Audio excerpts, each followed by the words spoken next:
Hi everyone, we are live from PEI. My name is Sebastien Richard. I am a coach, trainer, speaker, author of Lead Like a Superhero, and I am here to talk to you about something that's very, very dear to my heart today. The title of this little live that I'm doing is called The Jesus Effect. And most of you might be wondering, what on earth is the Jesus Effect? I'll get to that in just a few moments. I wrote a blog a while back that was talking about the Jesus Effect. And I have noticed that many people are actually suffering from the Jesus Effect without even knowing what the Jesus Effect is. And I've noticed in my business, when I coach people and train people, it's oftentimes a pain point that comes up over and over again. Very simply put, the Jesus Effect is what happens when you decide, or when you finally find your gift and you want to give it to the world and you start working on your gift, but it's not something that people have known you for in the past. What happens is they don't recognize you, and when they don't recognize you, they don't believe that what you're doing is worthwhile, and they try to drag you back down.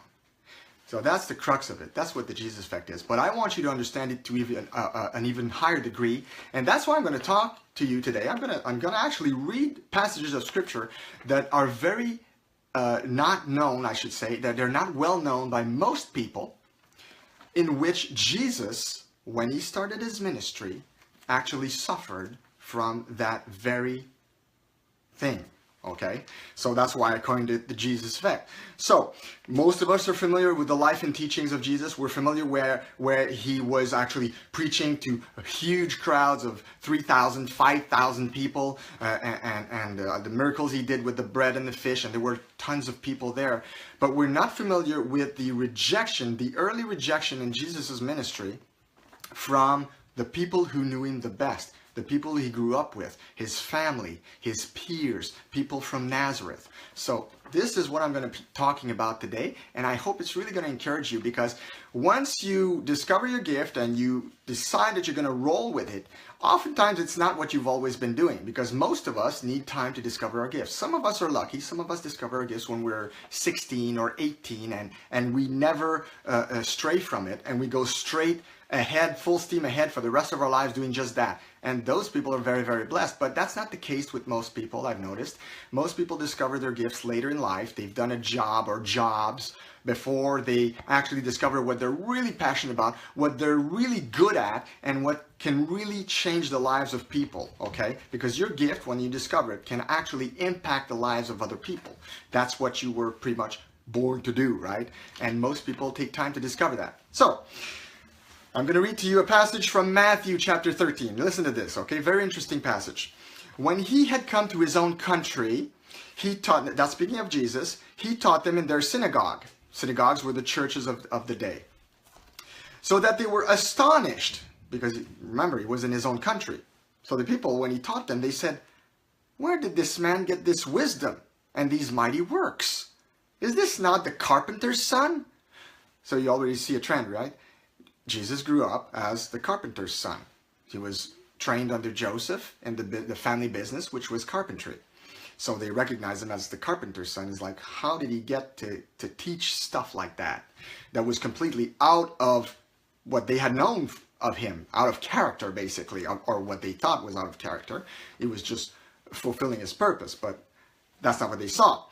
So they go on, they say, "Is this not the carpenter's son? Is not his mother called Mary? And his brothers, James, Joseph, Simon, and Judas? And his sisters, are they all not with us?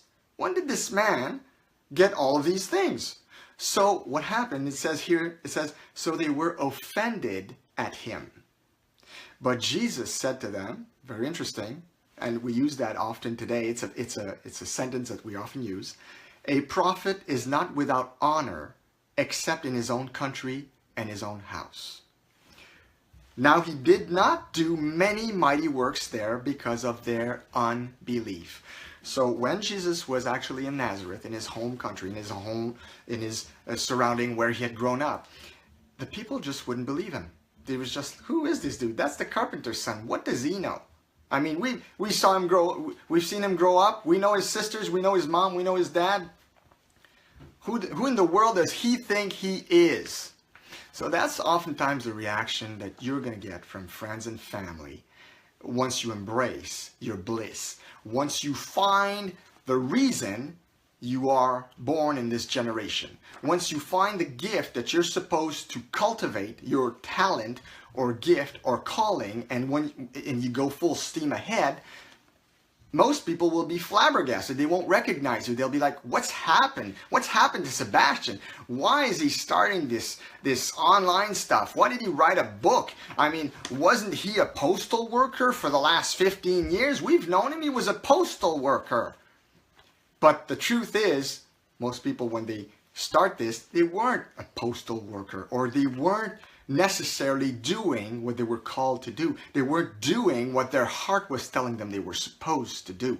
So once you embrace that purpose, it does create ripples, and not all the ripples will be positive, okay? So that's how he was perceived by his own town folks, okay, from Nazareth. They didn't buy into what he was telling them, and as a result, because they didn't buy into what he was telling them, guess what Jesus did? He said, I'm just not going to give you my gift. And his gift was, as we know from the scriptures, healing people, miracles, teachings. So he did not do many miracles there.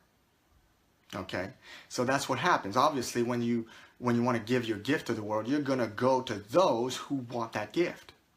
You're going to offer it, and the people who want that gift will be the people you will stay with. We'll see a little more about that later.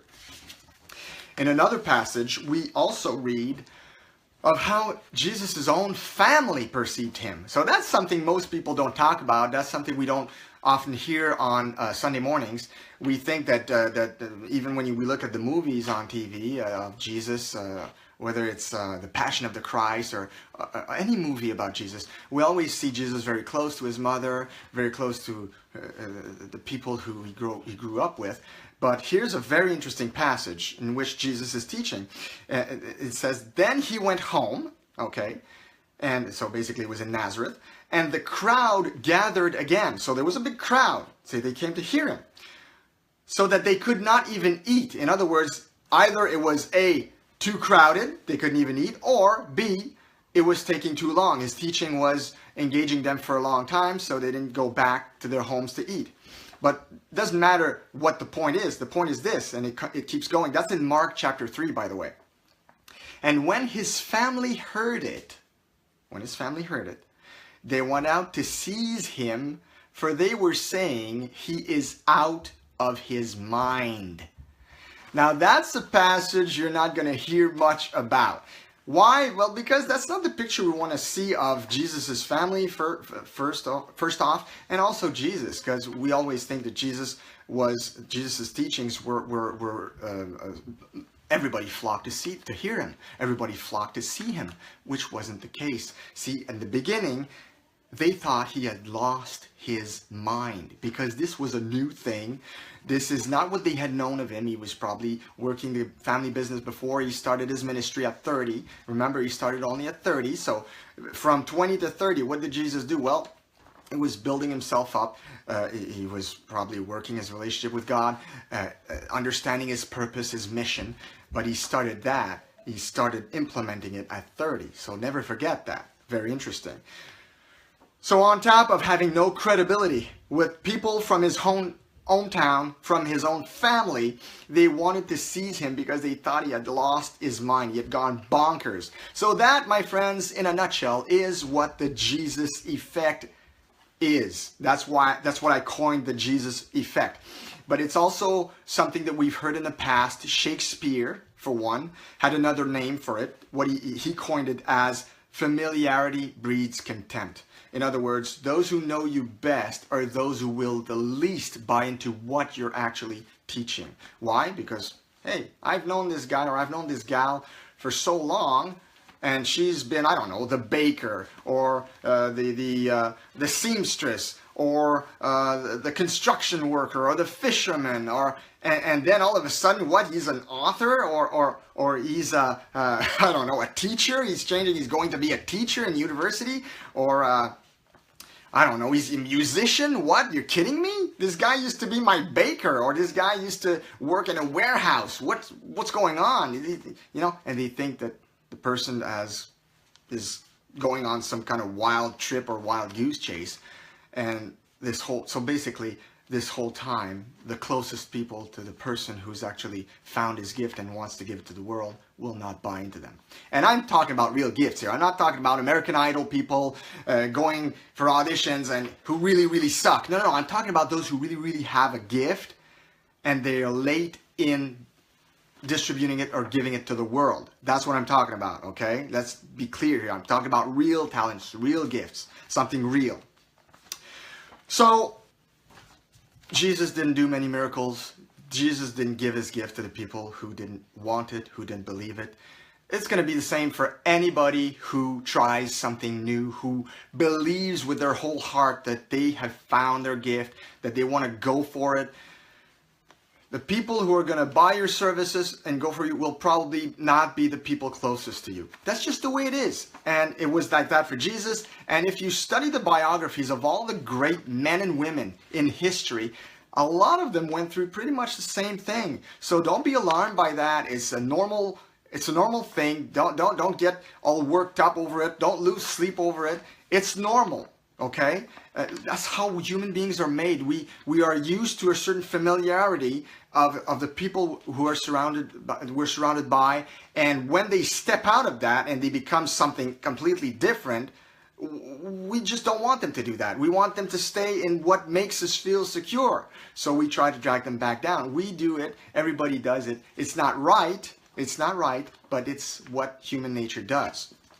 I once said in another teaching that mediocre people will want you to be mediocre, average people will want you to be average, and great people will want you to be great. So surround yourself with great people as much as possible.